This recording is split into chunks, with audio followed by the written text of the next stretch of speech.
So the XP reward path in MLB The Show 25 is probably the best way to get free rewards by just playing the game.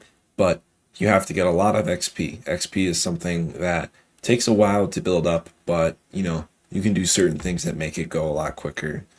So today I'm going to be going over, the fastest ways to get through this XP reward path and get XP really, and that will be The Show 25.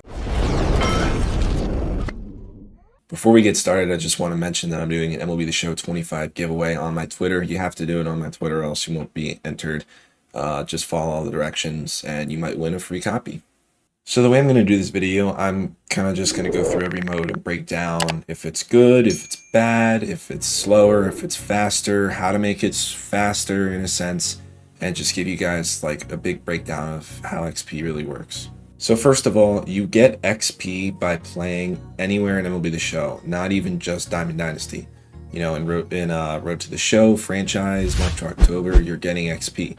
Now, there is a daily XP cap. I'm not too sure what it is, but there is a cap, and I think it increases as the inning program goes on, but just be wary of that too. So starting off with Team Affinity, let's go to the Yankees for an example. Team Affinity is typically a great way to get XP. The only problem is it's not that good this year. There's only one XP reward in the entire path, and it's this 4,500 XP. Now, if you do all 30 Team Affinities, that adds up. That turns into 135,000 XP, so that is a lot.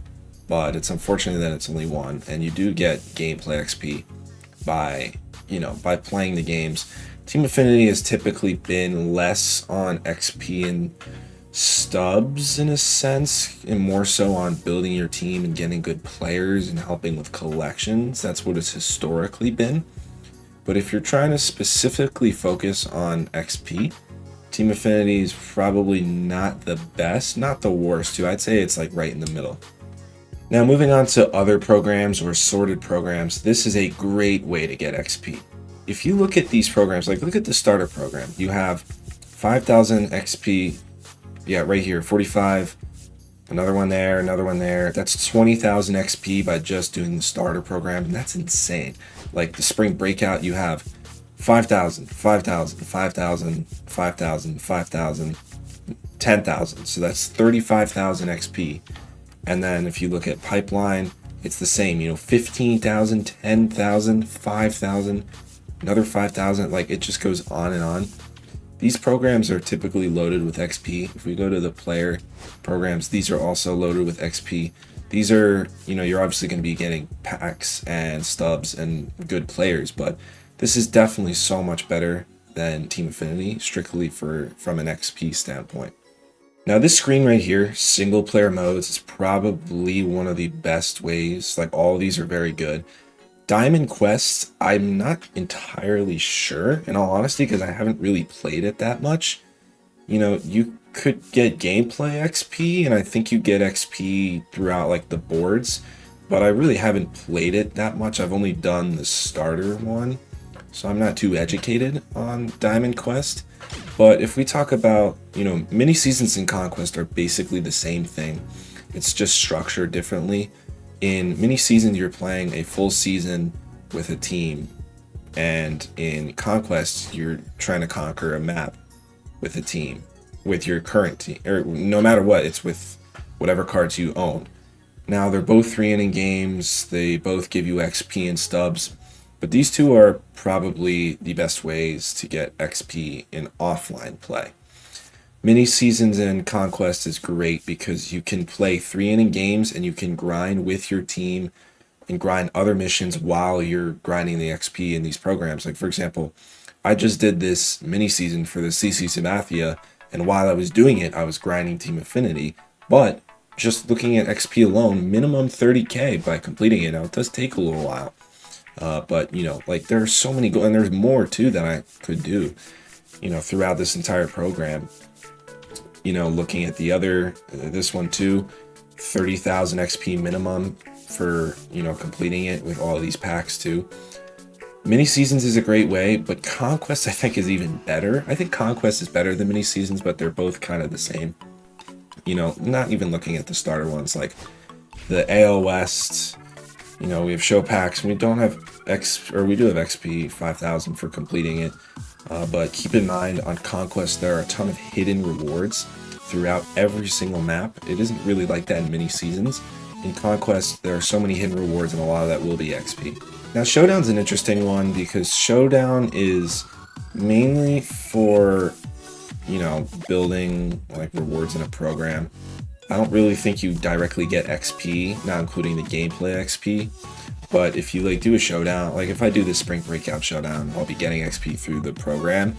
But Showdown alone probably won't give you much. Now really quickly, Play versus CPU. I only ever go on Play versus CPU when I need to just grind out missions really quickly if I'm not doing it in a Conquest or anything else. Probably not the best, but you know, it'll get you XP, but there's no point in doing Play versus CPU when you can just use mini seasons or Conquest. Now moving to the online modes. Now online modes actually give a lot of XP because it's harder because you're playing other people instead of the computer, but it's harder. You know, if you're not good at the game, if you're a new player, I've been playing MLB The Show for over a decade. I think this is my 11th MLB The Show. You know, I'm a pretty good player. I'm not like a top player, but I'm a consistent World Series player, you know, before they moved it down to 800. But regardless, you know, ranked is a great way. Ranked is pretty time consuming because every game is about 40 to 45 minutes, a full 9-inning game, sweaty game. I mean, people are going to take their time. You don't get XP from this path, but you're going to get a lot of gameplay XP. If you want to get gameplay XP, ranked is probably the best for that. BR is kind of the same, but just as 3-inning games. So this is more so, you know, maybe a little more efficient. And then events is, you know, kind of like this, the exact same as BR. But if we look at the program, overall, this program is loaded with XP.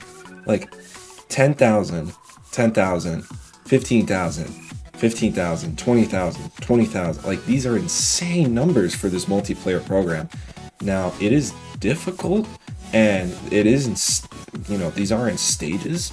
So you can only do 1, 2, 3, 6, 11, 16, 28, 45. You can only get up to 45 right now, which is this Terry Pendleton card. But you know, even with that, that's 20,000, 40,000, 55,000. I lost track. 70,000, 80,000, 90,000 XP if you complete the multiplayer program the farthest that you can. One thing that's kind of frustrating to me is, and I think that this has been, you know, in effect for a couple of years now, is they don't give XP anymore for collections. You know, obviously these are easy, but like if you look at the Live Series collection, you get 10,000 stubs, and you get a lot of stubs for doing the collections, but you don't get XP. You know, I remember I got the Live Series collection done, and it'll be the show 19. Oh God, who was it? It was Willie Mays. Yeah, I completed the collection and I leveled up like 10 levels. It was insane. But guess, you know, it's been a while since they've had XP in these, but collections are a completely different story. But XP wise, it doesn't really do anything for you, which is pretty unfortunate. So yeah, that's going to be it for this video. Overall, I just wanted to give a breakdown on each individual section of the game and which is the best.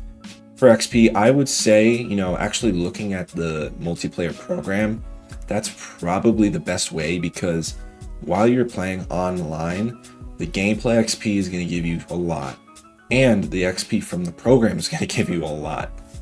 I think that's probably the best way.